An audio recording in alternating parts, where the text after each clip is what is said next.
तुझी सिक में मुताद कयाइना वो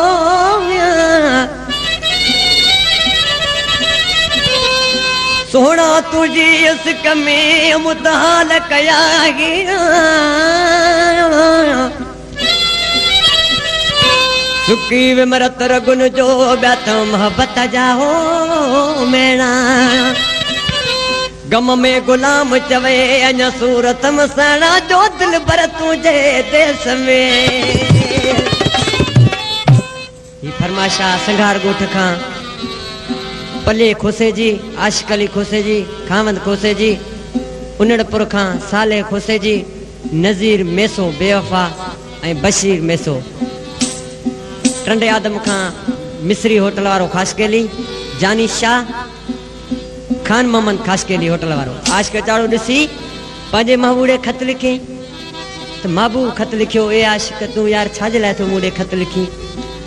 ऐं जॾहिं तोसां ॻाल्हाए नथो ऐं अचाई नथो खत न लिखंदो कर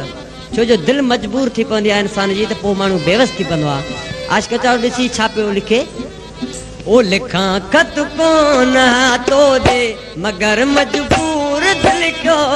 लिखां खत कोन तो दे मगर मजबूर दिल क्यों दुनिया में ए मुझा जानी के मशहूर दिल क्यों लिखां खत कोन तो दे मगर मजबूर दिल क्यों खत कोन तो दे मगर मजबूर दिल क्यों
दवा हो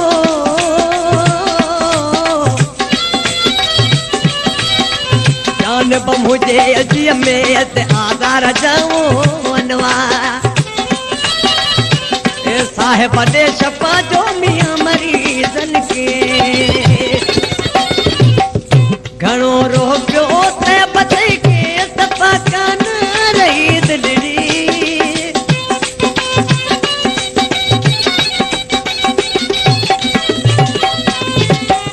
घणो रो पियो ते बतई के सपा कान रही दिलड़ी हसीना दगना हुआ पर कसा खाना दही दिलड़ी हसीना दगना हुआ पर कसा खाना दही दिलड़ी पढ़े दिस पान तो प्यारा सजो कसूर दिल क्यों वा पढ़े दिस पान तो प्यारा सजो कसूर ए बुझा जाने मुके मशहूर दिल क्यों वा कांत तो दे मगर मजबूर